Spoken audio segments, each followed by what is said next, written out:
বৰ্ষৰ আৰু এই ফলাফলক লৈ যদি আপুনি অসন্তুষ্ট হৈছে অথবা আপুনি ভাবাৰ দৰে লাভ নকৰিলে নাম্বাৰ তেনেহলে আপোনাৰ চিন্তাৰ কাৰণ নাই ইতিমধ্যে শিক্ষা বিভাগে লৈছে কেইবাটাও গুৰুত্বপূৰ্ণ সিদ্ধান্ত ৰিচেকিংৰ ব্যৱস্থা কৰিছে মুকলি কৰিব ইমেইল মুকলি কৰিব পৰ্টেলৰ জৰিয়তে আপুনি লাভ কৰিব আপোনাৰ সম্পূৰ্ণ উত্তৰ বহিখন হুবহু আনহাতে আপোনাৰ মাৰ্কছৰ ওপৰত যদি কিবা সন্দেহ আছে যদি আপুনি ভাবি আছিল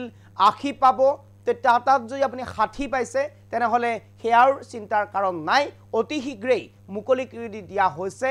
এই পৰ্টেল আৰু শিক্ষা বিভাগে লৈছে এই খণ্ডৰ্ভত গুৰুত্বপূৰ্ণ কেইবাটাও সিদ্ধান্ত এই মুহূৰ্তত সবিশেষ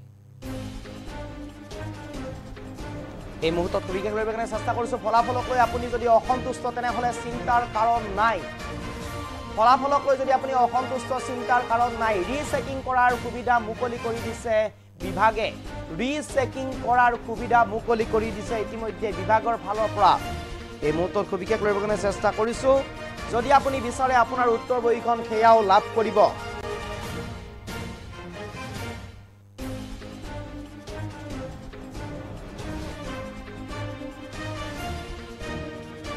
পুনৰীক্ষণ কৰিব পাৰিব শিক্ষাৰ্থীয়ে নিজৰ বহি পৰীক্ষণৰ বাবে দুদিনৰ পিছত শিক্ষা বিভাগে মুকলি কৰিব ৱেবছাইট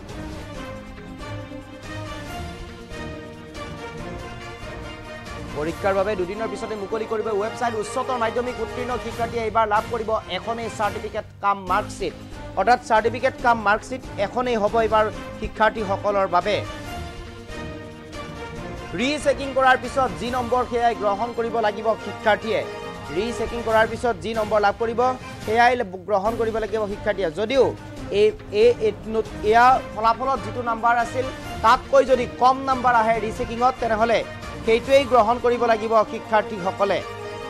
এই মুহূৰ্তত সবিশেষ লৈ কাৰণে চেষ্টা কৰিছো ইতিমধ্যে ৰিচেকিংৰ বাবে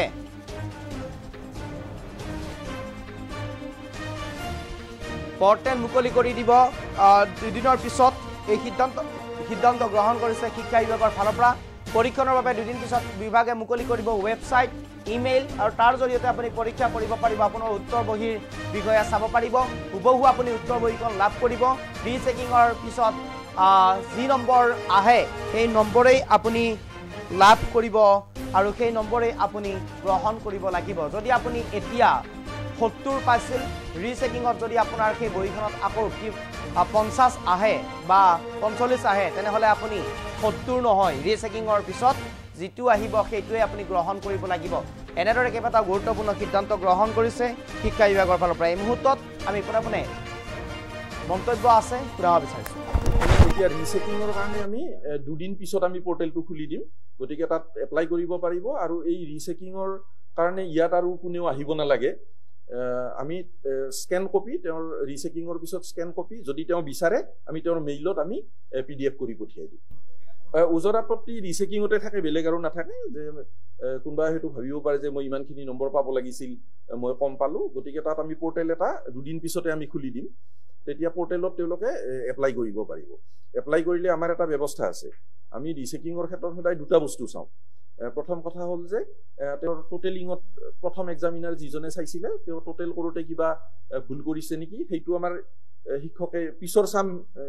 এক্সামিনাৰে চাই দিয়ে আৰু দ্বিতীয়তে আগৰজনে শিক্ষকে যদি ইভালুৱেট কৰোতে কিবা প্ৰশ্নৰ উত্তৰ তেওঁ এক্সামিন নকৰাকে এৰি থৈ গ'ল সেইটো এক্সামিন কৰে কিন্তু আগতে কৰাজন ৰিইভালুৱেট নকৰে গতিকে এই দুটা হেৰি কৰাৰ পিছত আমি আকৌ কপিটো স্ক্যান কৰি তেওঁক আমি মেইলত দি দিম মানে উপলব্ধ নহয় এইটো বেলেগ পৰ্টেল হ'ব আমাৰ ৱেবছাইটত তাৰ লিংক থাকিব মানে এতিয়া ৰিচেকিংৰ কাৰণে আমি দুদিন পিছত আমি পৰ্টেলটো খুলি দিম গতিকে তাত এপ্লাই কৰিব পাৰিব আৰু এই ৰিচেকিংৰ কাৰণে ইয়াত আৰু কোনেও আহিব নালাগে আমি স্ক্যান কপি তেওঁৰ ৰিচেকিংৰ পিছত স্ক্যান কপি যদি তেওঁ বিচাৰে আমি তেওঁৰ মেইলত আমি পিডিএফ কৰি পঠিয়াই দিম ওজৰ আপত্তি ৰিচেকিংতে থাকে বেলেগ আৰু নাথাকে যে কোনবা হেতু ভাবিব পাৰে যে মই ইমানখিনি নম্বৰ পাব লাগিছিল মই কম পালো গতিকে তাত আমি পৰ্টেল এটা দুদিন পিছতে আমি খুলি দিম তেতিয়া পৰ্টেলত তেওঁলোকে এপ্লাই কৰিব পাৰিব এপ্লাই কৰিলে আমাৰ এটা ব্যৱস্থা আছে আমি ৰিচেকিংৰ ক্ষেত্ৰত সদায় দুটা বস্তু চাওঁ প্ৰথম কথা হ'ল যে তেওঁৰ টোটেলিংত প্ৰথম এক্সামিনাৰ যিজনে চাইছিলে তেওঁ টোটেল কৰোতে কিবা ভুল কৰিছে নেকি সেইটো আমাৰ শিক্ষকে পিছৰ চাম এক্সামিনাৰে চাই দিয়ে আৰু দ্বিতীয়তে আগৰজনে শিক্ষকে যদি ইভালুৱেট কৰোঁতে কিবা প্ৰশ্নৰ উত্তৰ তেওঁ এক্সামিন নকৰাকৈ এৰি থৈ গ'ল, সেইটো এক্সামিন কৰে। কিন্তু আগতে কৰাজন ৰিইভালুৱেট নকৰে। গতিকে এই দুটা হেৰি কৰাৰ পিছত আমি আকৌ কপিটো স্কেন কৰি তেওঁক আমি মেইলত দি দিম।